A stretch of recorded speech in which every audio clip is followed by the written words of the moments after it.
So I was going to cover three things very quickly. And apologies, these slides are slightly, they've come out slightly funny, I think, in the cut and paste job. I'm going to briefly set the scene. I'll do that very fast because I think you all know it and you're fairly familiar with it.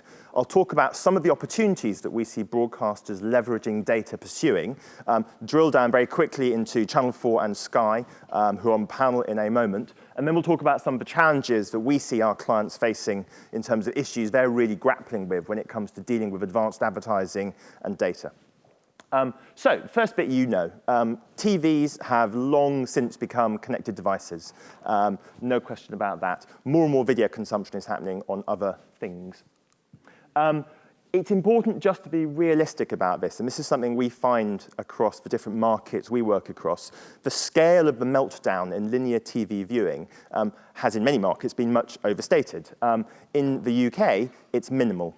It's a relatively small degree of change. TV is down just under 5% in terms of linear viewing. This is data from ThinkBox, the commercial trade body, mainly using Barb data. It's a very good section on their website. Where we do see significant change, though, is on viewing on other devices. So 17% up in terms of video content, almost all of that on demand. There's very poor data at the moment about consumption of linear simulcasts on other devices, but it's believed to be a relatively small proportion of total viewing. So there is change happening across the market, which is driving a proliferation of data, as we'll see. Where that statement about change probably underdelivers is when we talk about certain demos. So most of the data that's presented about the extent of change in the linear market is focusing on the total market. And the mass market, in many respects, hasn't moved that far, which is why we still see 88 to 89% of TV being consumed on a linear basis. When we zoom into certain demos, like Millennials, we find huge change. And in our research, we generally see that millennials are operating, frankly, in an entirely different world. People who've grown up with the internet, they view linear viewing as on a par with non-linear. Non-linear is not a backup choice. It's often their core choice. They don't wish to engage the linear schedule. They're still watching television, but they've grown up in an age when they're used to formats delivering certain things by way of engagement across different platforms. So classic reality formats are very much front and center for millennials. They're used to non-broadcasters delivering incredible content. So Netflix and Amazon, when we do brand research, are up there on a par with traditional broadcast brands generally. Social is absolutely core. Shows are made to be engaged with socially. It's often how they discover content, and it's hugely powerful. OTT we talked about. And then lastly, YouTube. Every time we do a piece of research in this space, the sheer scale of YouTube for this generation is an incredible thing to behold, and obviously raises lots of challenges for broadcasters. When you put all of this together, for certain segments of the market, I don't think it's an overstatement now to suggest that we have several different segments. Specifically, the key thing is that we have traditional broadcasters now increasingly facing competition from a group that Starcom recently referred to as the fifth channel. So this growing wave of premium content, often very hard to distinguish from television, delivered by large-scale international businesses and some domestic ones, the BuzzFeeds, the Vices, the Facebooks, the AOLs, which increasingly, in many respects, for certain demos, is on a par with television in terms of what it delivers for advertisers from a reach and frequency point of view. Not for all demos, but certainly for some. Looking then at this growth of viewing, digital data is now increasingly being thrown out by a wide range of different developments. So we know that social platforms are throwing up data. We know that distribution of video content on new devices is throwing up types of data that just didn't exist before. OTT offerings we've talked about. Syndicated services. Most large broadcasters are operating services or channels on YouTube. Social platforms, and then audience measurement, which we'll come back to and talk about in a moment. Put this all together, that most commercial broadcasters today have more data than they've ever had before from a much wider range of sources. That data can be categorized, we think, into four large buckets. So first of all is traditional measurement panel data. So the Barbs, the MMS of this world, the Nielsen's, the GfKs. This is data that increasingly is being called into question, frankly. It's incredibly hard now for the big measurement panels to keep a track of what's actually happening from a point of view of video consumption. And I'll return to that point in a moment. Second bucket of the data is data from owned and operated services that are run by broadcasters. So server data, registration data, volunteered interactions, likes, shares, these sorts of things, cookies and trackers. And then there's a second set of data, the bottom three categories, which is data from third-party platforms. Again, it's digital services data, but it's coming from platforms not owned and operated by the broadcaster. And then our final category are all the third-party sources of data. So commercial suppliers like Experian, bespoke research, and then data from media owners and advertisers often shared. Increasingly, we're seeing data becoming a currency for use between broadcasters and advertisers. It's worth saying as well, when we look at all this data and its proliferation, that the old insecurity complex that many broadcasters had about the quality of their data, we think feels very old school now. So anybody who reads the press today can't help but be struck by stories about fraud, bots, and so on and so forth. The digital businesses who at one point in time were seen as being very high quality in terms of the provision of their data, I think increasingly are seeing a broadcaster fight back. If you go to the US, every single VOD ad is delivered to a human, measured by a panel, or inferred by measured by a panel, and it's very high quality. You know that humans have watched it by and large. That's not true for lots of the video ads on other platforms, as increasingly we're finding out. So we think the old data insecurity that broadcasters had is not necessarily something that will be with us in 3 years' time. It's also saying that the data that broadcasters capture is very different, though, to the data that the big internet businesses have. It tends to be high reach, but it tends to be quite a narrow range of activity. So a typical broadcaster is getting data about who's consuming video on its site, but it may not be much more than the measurement panel would give you, whereas the big internet businesses see a much wider range of activity. So they're complementary data sets, very different, but I wouldn't assume one is inferior to the other. So where do we see opportunities? Well, there are 6 big areas of opportunity, we think, that most broadcasters are pursuing with this explosion and flourishing of data. The first, up on the top, is personalization. So when you're delivering services across digital platforms, we no longer need to subscribe to a one-to-many philosophy. We can do it one-to-one and personalize. And most big broadcasters now, when it comes to things like recommendations, have quite advanced strategies for delivering more tailored recommendations to help customers unpick VOD libraries and assets. Second thing is tailored marcoms, so let people know about relevant content, often in a very personalized way again. Third is insight and innovation. So insight teams are flourishing in most big broadcasters. They have more data than they've ever had before, and they're using it to inform everything from content commissioning to scheduling to product development. Advertising, we'll talk about in a moment. Content acquisition is another key area. So any decent pay TV platform now has more data than it's ever had before about the use and application of content on its platform, which it can then use to inform its content commissioning. So put simply, if you're Sky, you know how much to pay now for almost every piece of content. You know its exact value as a retention and acquisition tool, and that makes it much easier to think more rationally about how you buy content. And then lastly, testing optimization in terms of new products and services. I'm going to focus on advertising. Advertising from a data point of view is the most obviously commercial area of opportunity for most broadcasters.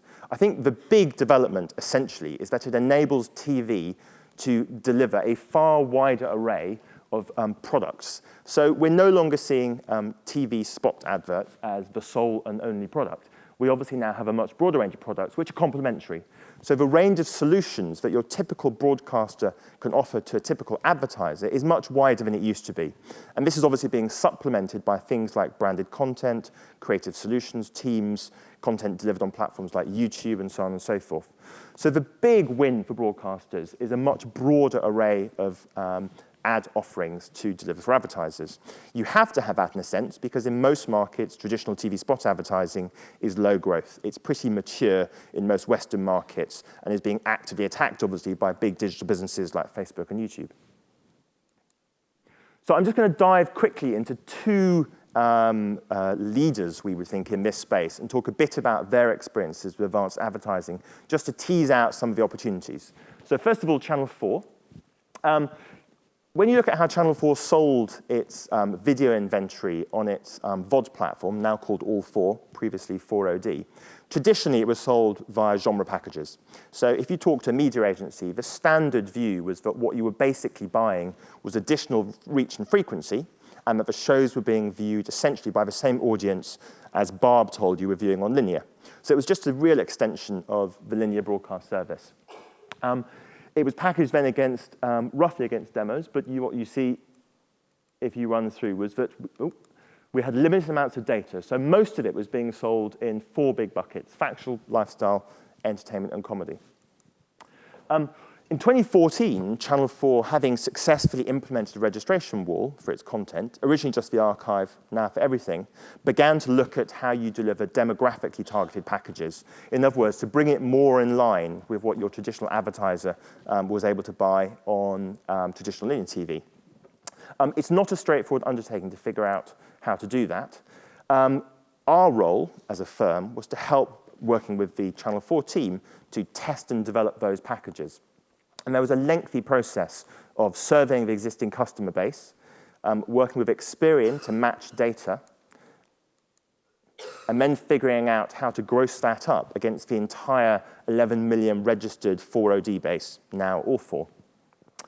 It was a long, complicated process and takes a very long time to do, I can say. But what it basically tells you is that demographically targeted packages, when you do the testing, deliver really meaningful uplifts. In other words, in all of the obvious metrics that advertisers look for, the data-driven packages were delivering significantly above what a non-demographically targeted package would deliver. And that allowed Channel 4 to start commanding quite significant premiums in the market, double-digit premiums for the demographically targeted packages. So example 1, straightforward uplift in revenue on their digital property for the VOD inventory sold using demographically targeted packages versus non-demographically targeted.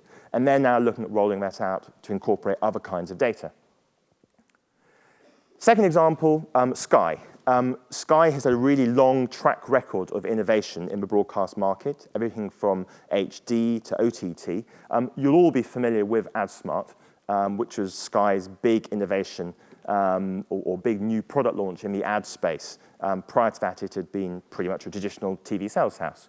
But really leveraging its capabilities in terms of owning the platform, Sky started investing in AdSmart. It took a long time to build. A famously complicated build taking 6 or 7 years. I think Jamie West, who'll be on the panel next, can probably talk about that a bit more. Why was it so complicated? Well, you needed new people. It was a very complicated thing to do because the technology itself doesn't easily integrate into the systems that they have available. So you have to find a way to get high-quality ads close to the consumer, close to the set-top box, in the set-top box, to deliver them in real time. The data was not straightforward. The systems and processes you wrap around that were also pretty complicated. So it was a long, complicated build. The other thing that's worth flagging is that the whole offer was built on very, very sophisticated metrics. So AdSmart, when you look at what they're actually able to offer, allows advertisers to do lots of very complicated things matched with Experian Mosaic data. So you can really target at a very granular level. I think the critical thing we feel is that it was a difficult product to bring to launch unless you had an ad sales team, significant resources to invest, and you could take the time to do it and be comfortable you had scale. So having a lot of set-top boxes in the market was really helpful. The big thing as a result of that, though, is that you don't undertake doing a project like AdSmart unless you feel comfortable that you're going to bring some new money into the market. And I think in Sky's last results presentation, around 53% of advertisers using AdSmart were new to Sky, which is significant. And secondly, 14% of them were new to TV, predominantly local and regional advertisers who couldn't previously have spent because TV didn't offer the kind of granular targeting they were looking for. So a lot of projects we see broadcasters doing when it comes to bringing new ad formats to market do require you to have a bucket of money that isn't previously there. In other words, if you're just moving existing spend between buckets, you're probably not going to make a payback on the investment. So what are the challenges that broadcasters face in doing some of this stuff? We think there are half a dozen, at least, which are worth referencing. So here's one of those horrible Luma partner diagrams, which I think is only intended to say one thing, which is that the ecosystem is incredibly complex. TV is quite unusual because unlike, say, the internet world, most individual companies only control a limited segment of the value chain. So your typical broadcaster is distributing over third-party platforms, often many of them, and the range of platforms they're distributing over is growing. So most companies own only a limited part of the value chain. And to bring new products to market, you often need to control a lot. Trying to coordinate all these parties is genuinely complex. The big issue at the moment for broadcasters we see is trying to engineer coordination between platform businesses, the Liberties of this world, for example, and broadcast businesses. Liberty doesn't own channels. Trying to secure commercial deals with broadcasters is really complicated. Broadcasters don't like sharing their ad revenue. So trying to get the whole industry to move in the same direction in a coordinated manner is one of the huge challenges we think facing the TV industry. Second problem is that, having said that TV data ain't so bad after all, the measurement of TV is only going to get more complicated. If you think about a typical TV household now, you may have a smart TV with a broadband connection, with multiple applications from a variety of broadcast businesses and non-broadcast businesses. You might have a Chromecast or other device in the HDMI slot, giving you yet another bucket of content. You've probably got terrestrial channels, and you probably, in many households, have a pay TV service offering both linear and VOD content, some of which has ads, some of which don't. The measurement panels are always going to find this hard to keep up with. We obviously, in the UK, have Dovetail, which is a significant investment and will be hugely helpful. But Dovetail will be out of date almost before it's begun. It's too hard to reconstitute a panel on a regular basis to keep up with the speed with which devices shift into other markets. The other big problem is granularity. It's all very well measuring a couple of hundred broadcasters, but even then, some of the broadcasts are being measured off very small panels. When you're measuring video off dozens of websites and platforms, the problems are immense. So we think the measurement problem for TV is going to get worse, a lot worse, before it gets better. Third problem is just technical integration. So at the moment, the vast majority of broadcasters run essentially separate TV ad sales platforms and then digital video platforms. The integration of these platforms remains incredibly complicated. Even things like forecasting digital video inventory, which is absolutely critical if you're going to sell it effectively, is extraordinarily difficult to do. And there are technology vendors like Freewheel, obviously, who specialize in doing that. When it comes to combining these things into a single integrated system, the new unified video ecosystem is a very long way away. I don't think anybody should hold their breath for broadcasters bringing completely unified systems, particularly systems which allow agencies and other buyers to interface with things like inventory booking anytime soon. It's going to stay complicated for a long time. The next thing is data matching. I talked a bit about some of the complications associated with dealing with these new proliferating pools of data. The harsh truth is that matching the valuable data with data from third parties is always going to be really complicated, and that's before you take account of things like privacy regulation. It's a very moving feast, this. Lots of you will have seen things like Google and Facebook at the moment facing some issues around repatriating data back to the US. We think it's not long before broadcasters start facing similar problems when it comes to capturing and harnessing data and using it really effectively as their viewing grows across different platforms and devices. Then when you layer on top of that the complexities of incorporating this data and synthesizing it so you have a single data set across all of your different outlets, it's incredibly complex. It takes a lot of time and money, and it's something we think that smaller broadcasters will always grapple with. Silly arrows. Another thing that's worth flagging is that broadcaster data, in many senses, just is often not that valuable. If you think about a Tesco, Tesco sells hundreds of thousands of items in a typical shop.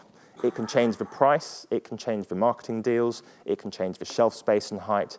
It can correlate the impact of lots of small changes in its inventory on its sales, and then take dozens of actions as a result. For broadcasters, it's a bit more complicated. The range of data you have, even with registration and third-party data, is just a lot more narrow. Even big broadcasters in Europe are only having relatively small volumes of interactions, and the data they capture about those interactions might tell you something about demos, but it might be only 4 times a month that somebody visits your website and consumes a piece of full-length video. So the range of data you have to play with is more narrow. There's a smaller volume. And it's often less valuable. Knowing that somebody consumes a comedy show 3 times a month doesn't necessarily tell me anything very valuable. It adds a bit of value to that inventory, but I need more than that to do something really important with it. I'm going to jump over that one because I've got 0 seconds left. The final thing I just wanted to flag, which is something we see a lot of, is that broadcasters have to really upscale their skills and capabilities. We see this most obviously in things like the insight teams. So your typical broadcaster insight team was basically processing barb or similar measurement data and churning out fairly standard overnight reports so that people knew who was viewing the TV channel, and commissioning the odd bespoke research report. But suddenly now, data companies are proliferating, data is proliferating, and you have to upscale the skills within your team. Channel 4, I think, is a really good example of that. I know Jonathan Lewis on the panel next and will probably talk about it, but there's an entire new team dealing with the much richer data assets and putting in play that data strategy. It's not a straightforward undertaking, and you're almost certainly going to need new people to do some of this stuff, plus a lot of really good suppliers and vendors to work with you to build your advanced offering. I've raced through that. I've gone slightly over time. The panel are next, and we'll probably tell you much more. I'll be around afterwards if anyone has any questions, but I think it might be time for one. No? No, I'm being waved at. Ladies and gentlemen, thank you very much.